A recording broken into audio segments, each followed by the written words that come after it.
bukan pesan saya sebagai ketua umum, tapi pesan saya sebagai bakal calon legislatif.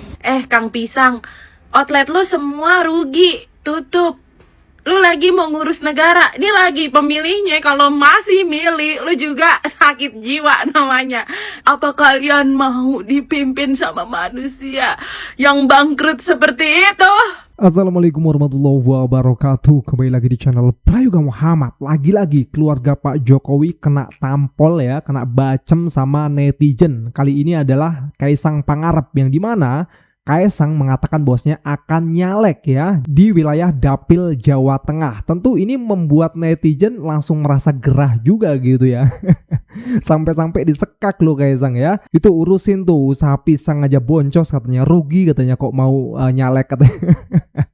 Nah kemarin tuh beberapa bulan yang lalu itu juga diisukan ya, perusahaan dari Kaisang yang mempunyai hutang triliunan guys ya. Belum selesai dari situ kok muncul berita, dan itu pengakuan Kaisang sendiri katanya yang akan nyalek di wilayah Dapil Jawa Tengah. Tentu ini akan berhadapan langsung dengan Banteng ya guys. Jadi nantinya gajah versus Banteng nih.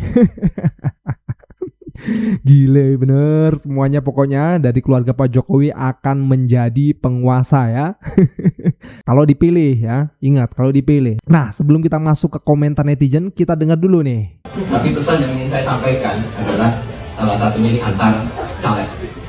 Kedepannya harus dibagi teritori supaya apa, tidak saling bergesekan, tidak saling memakan suara kawannya sendiri. Pesan yang saya sampaikan tadi bukan pesan saya sebagai ketua umum, tapi pesan saya sebagai bakal calon legislatif RI Dapil 5 Jawa Tengah. Ya, pesan yang saya sampaikan bukan pesan sebagai ketua umum, melainkan calon legislatif ya, Dapil 5 di Jawa Tengah. Nah hal ini pun sontak langsung menuai kontroversial ya. Tentunya komentar netizen yang menurut gua mak jelek banget gitu loh. Kita dengar. Ini emang ulah satu keluarga gak ada abis-abisnya. Bapaknya ijazah palsu, anak yang pertama jadi wapres pelangak-pelongo. Sekarang si tukang pisang lagi nih, mau maju DPR RI 2029. Kang Pisang, outlet lu semua rugi, tutup. Lu lagi mau ngurus negara, ini lagi pemilihnya, kalau masih milih, lu juga sakit jiwa namanya. Dia usaha kecilnya aja itu rugi, makanya tutup. Nah lo kalau milih berarti lo sama aja minta kota lo ditutup juga perlahan-lahan, atau mau korupsinya makin besar lagi, atau gimana nih? Nah jadi dia rencananya head to head sama Puan Maharani. Aduh emang gue deh, elah kalau ngomongin satu keluarga ini rasanya pengen gue diem. Kita tuh bosan lihat tingkah lu semua. Bapak lu muter-muter ternyata buat kampanye 2029. Wey, sadar. Ini masih 2026 ya. Pemilu masih lama. Lo fokus ya, fokus. Jangan ngurusin hal-hal yang masih lama. Orang juga masih ribet ngurus kerjaan. Gak usah jauh-jauh, kakak lo dulu tuh suruh kerja. Jangan cuma diam. Jangan cuma, aduh tapi serba salah juga. Dia kerja nanti makin rusuh nih. Aduh. Rasanya pengen gue keluarin semuanya, cuma sabar ya. Gue cuma mau pesan sama lo semua di dapilnya Jawa Tengah. Please banget, pikirkan dengan baik dan benar, jernihkan otak kalian. Apa kalian mau dipimpin sama manusia yang bangkrut seperti itu? Set dah, sampai dikatain manusia bangkrut loh. Kayaknya mbaknya ini sangat gemes sekali gitu ya dengan keluarga itu ya. Yaitu komentar pedas dari netizen ya. Tidak hanya sampai Kaisang, nah bahkan sampai Gibran pun, gara-gara Gibran membuat video mengenai perampasan aset ini ya, langsung menuai komentar netizen yang sangat pedas juga gitu loh. Ya lagian aneh gitu ya. Gibran ini kan wakil presiden, tentu jabatannya strategis juga gitu ya. Masa iya hanya berucap doang tapi tanpa tindakan? Ya lakukanlah gitu ya. Jangan cuma ngomong doang mau mengesahkan RUU perampasan aset, tapi lakukan gitu loh. Di DPR itu kan rata-rata orangnya Anda juga kan gitu. Oke, kita lihat videonya. Baru-baru ini akun resmi Gibran dan Setwapres mengunggah konten soal RUU perampasan aset. Bahkan kontennya sampai diposting 2 kali coba. Nah, penasaran? Nih cuplikan videonya. Korupsi adalah kejahatan luar biasa. Oleh sebab itu, mari bersama kita kawal proses ini agar RUU perampasan aset bisa efektif mengembalikan aset negara tanpa adanya penyalahgunaan kewenangan. Ya, kalau melihat cuplikan video Gibran barusan, kesannya sih terlihat heroik dan paling anti korupsi. Tapi di balik itu semua ya, tujuannya adalah untuk pansos. Ya, jadi dari sini semakin jelas tuh bahwa narasi soal RUU perampasan aset yang digaungkan oleh Gibran tidak serius dan tidak punya tujuan yang jelas. Nah, mengapa saya katakan demikian? Ya, sekarang kalau memang Gibran itu serius ya, terus mengapa dia tidak berani mendesak koalisi pemerintah untuk segera mengesahkan RUU perampasan aset? Mengapa coba? Lucunya, para termul dan pasukannya itu justru sibuk menyalahkan PDIP dan Puan Maharani sebagai ketua DPR RI. Seakan-akan kalau sudah jadi ketua DPR, lantas bisa mengesahkan semua undang-undang apapun yang dia mau. Lah ini kan koplak.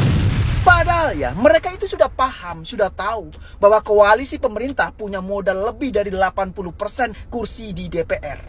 Jadi ya, mereka dengan sangat mudah tuh bisa meloloskan undang-undang apapun, termasuk undang-undang RUU perampasan aset. Lagian ya, Gibran kan sekarang sudah jadi wakil presiden. Dia adalah bagian dari koalisi pemerintah. Dia adalah bagian dari eksekutif. Terus kenapa dia tidak berani ngomong secara langsung kepada ketua partai koalisi pemerintah? Kenapa coba? Kenapa dia malah sibuk keluar-keluar di media sosial saja? Ya, kalau dia influencer sih masih wajar. Lah ini sekelas wakil presiden, eksekutor. Coba bayangkan saja. Masa eksekutif cuma keluar-keluar pansos di media sosial? Padahal eksekutif itu kan menjalankan kebijakan pihak eksekutor. Harusnya dia yang menjelaskan kepada masyarakat, kepada publik, sampai mana progres RUU perampasan aset saat ini. Misalnya, Gibran bisa saja menyampaikan seperti ini. Saat ini pemerintah terus mendorong agar RUU perampasan aset dapat segera disahkan. Pembahasannya juga terus dilakukan oleh pihak pemerintah dan juga DPR. Jadi terima kasih kepada seluruh masyarakat Indonesia yang terus memberikan masukan dan mengawal RUU perampasan aset ini.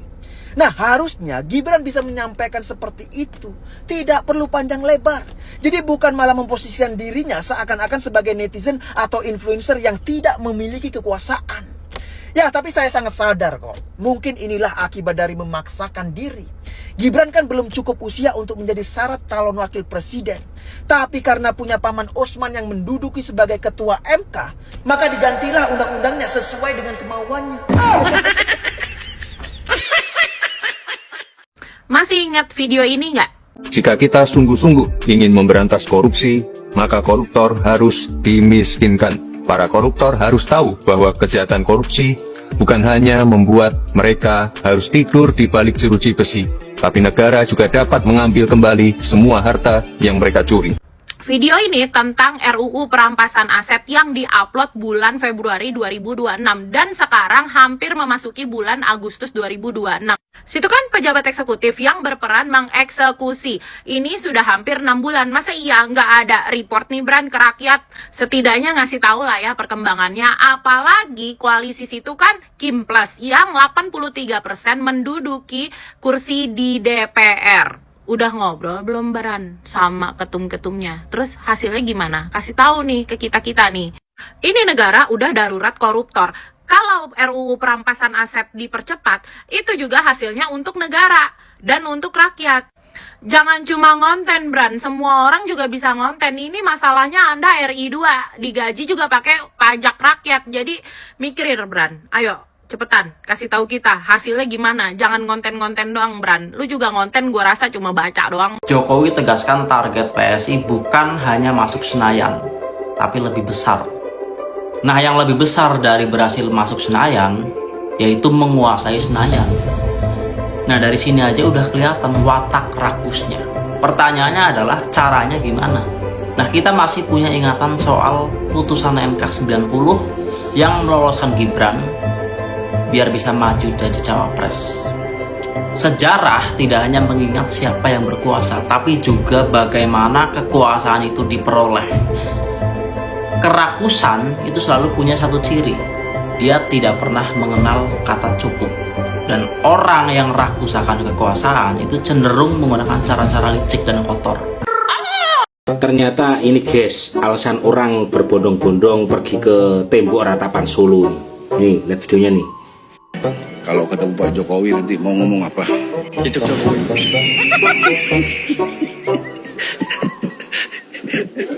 Lucu banget. Ketemu Jokowi, hidup Jokowi. Kan memang hidup. Nanti kalau ketemu Pak Jokowi mau ngomong apa? Pak Infloper. Langsung minta kerjaan. Lord. Oke, terima kasih Mbak ya. Kita sudah pas berada di depan rumah Lord J. Hanya untuk bertemu Lord J kita ini. Apa yang mendasari Mbak jauh-jauh dari Gunung Kidul ke sini? Mau lihat wujud asli yang sudah memimpin negara ini dengan sangat-sangat luar biasa. Ya, negara bobrok ini. Ngomong negara bobrok di depan rumahnya.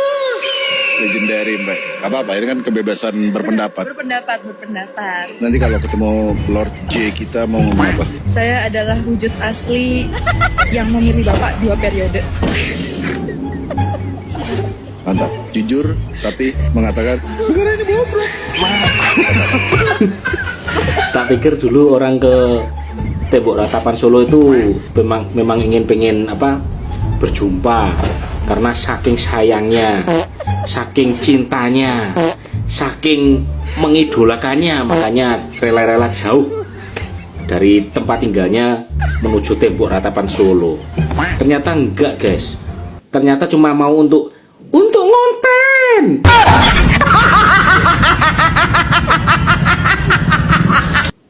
Di video gue sebelumnya, gue ngebahas tentang situasi yang ada di negeri Konoha.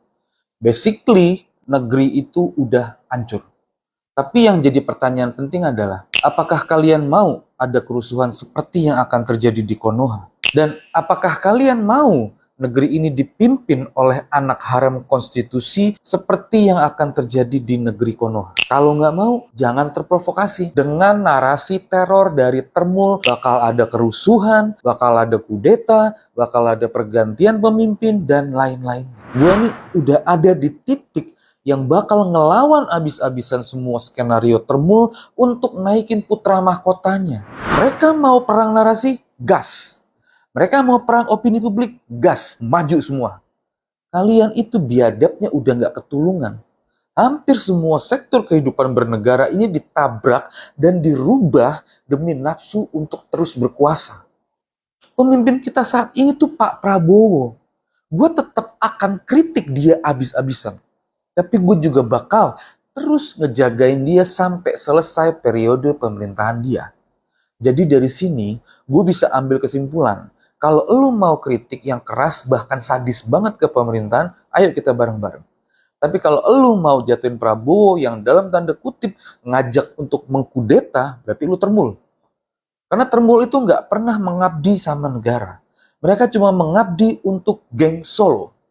Dan kalau Termul mau majuin si kosong, tunggu tanggal mainnya di tahun 2029 nanti. Kita perang sekalian dan kita lihat siapa yang menang itu ntar. Apa lo?